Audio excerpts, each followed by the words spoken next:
Welcome back to Rocky Watches Movies, my fellow sleuths. Today we're diving deep into the world of one of the most beloved detectives, Lieutenant Columbo. From his rumpled trench coat to the ever-present cigar, Columbo has captured the hearts of mystery fans for decades. But how well do you really know this legendary show? In this video we're uncovering fascinating facts about Columbo that even the most dedicated fans might not know. So park the Peugeot, light your cigar, and let's investigate 20 things you never knew about Columbo.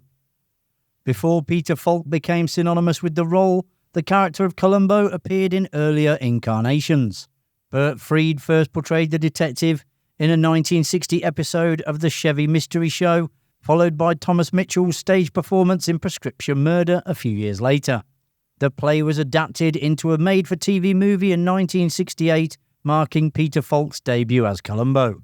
In this early portrayal, the character bore less resemblance to his later iconic image. Instead of the familiar rumpled look, Falk was more polished, sporting nicer suits, shorter hair, and heavier stage makeup.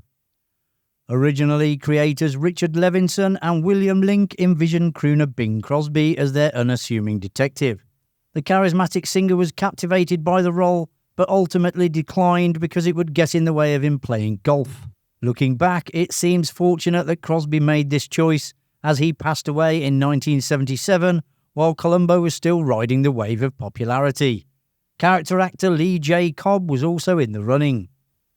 Peter Falk's agent secured him a copy of the Columbo script, and after reading it, he contacted co-creator William Link with an enthusiastic declaration to play the detective.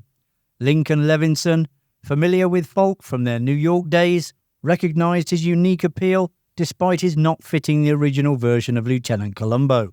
His everyman charm resonated with both male and female audiences. Surprisingly, Falk was seen as sexy by a lot of women, while men liked him because he was an unthreatening, humble blue-collar underdog who outsmarted the wealthy criminals he encountered. Peter Falk's real-life persona shared striking similarities with his iconic character. Known for his dishevelled appearance and forgetfulness, Falk was a man of contrasts. Despite his unassuming exterior, he possessed a sharp intellect, holding a master's degree in public administration. Before acting, he worked as an efficiency expert for the Connecticut state government.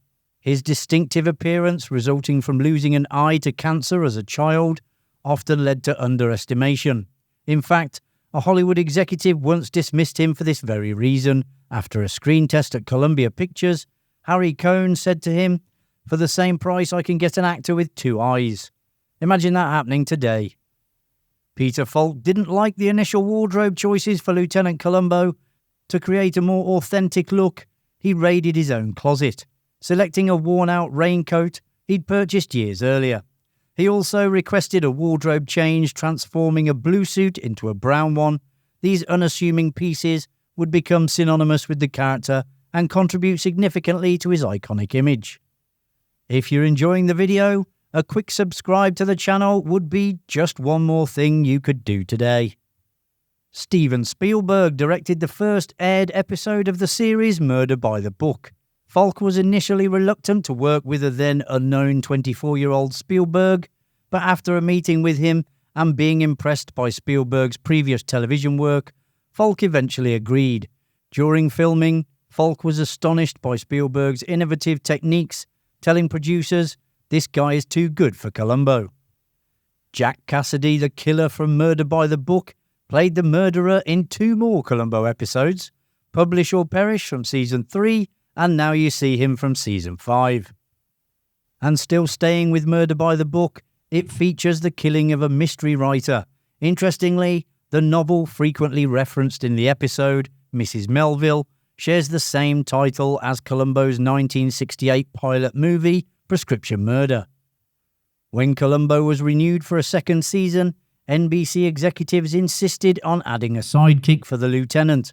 Despite their reservations, the creators collaborated with writer Stephen Bochco to introduce a new character. But instead of a human partner, they opted for a canine companion.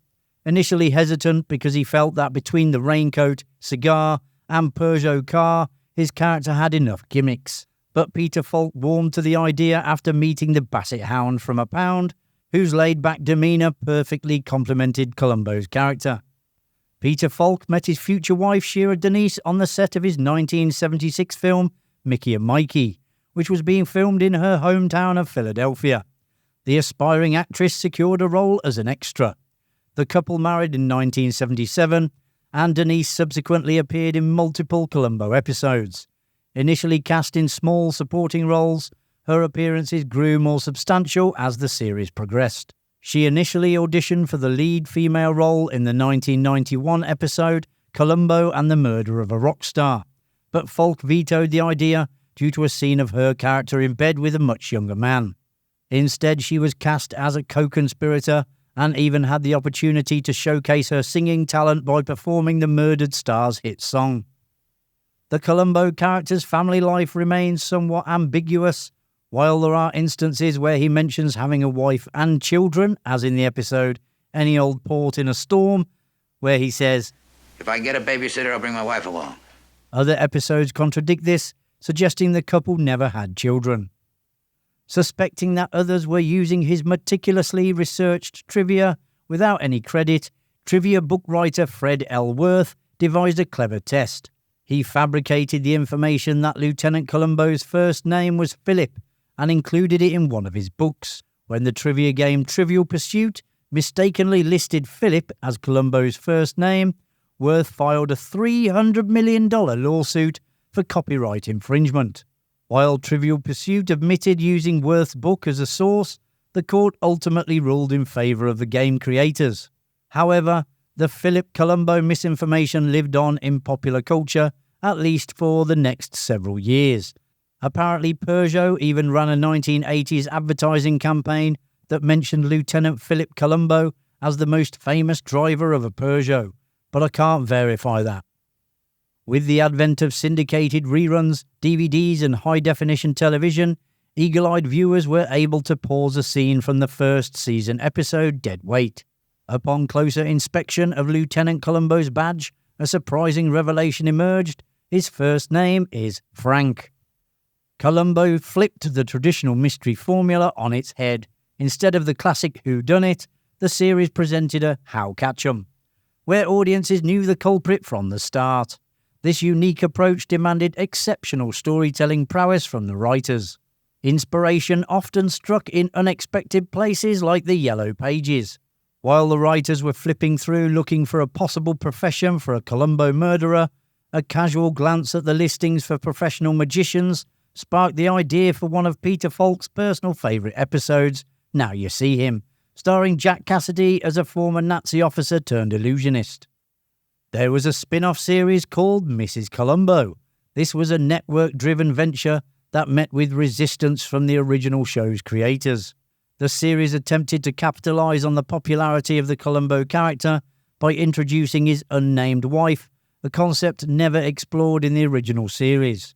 Peter Falk appeared in character as Columbo at the Dean Martin celebrity roast of Frank Sinatra in 1978. During his appearance, he inadvertently revealed her name to be Rose, the only instance of this character being named. To accommodate Peter Falk's desire to pursue film roles, the network opted for a monthly broadcast schedule for Columbo. Initially planned as a weekly series, the show became part of the NBC mystery movie rotation, allowing Falk more flexibility in his acting career. And despite a relatively late start to his acting career, Peter Falk achieved remarkable success. His portrayal of Lieutenant Columbo earned him widespread acclaim, including a Golden Globe Award for Best Actor in a Television Series Drama in 1973 and 4 Primetime Emmy Awards. Columbo enjoyed immense popularity in Romania, leading to a surprising incident in 1974. When the season's episodes ended, public outcry reached a fever pitch, prompting the Romanian government to seek intervention.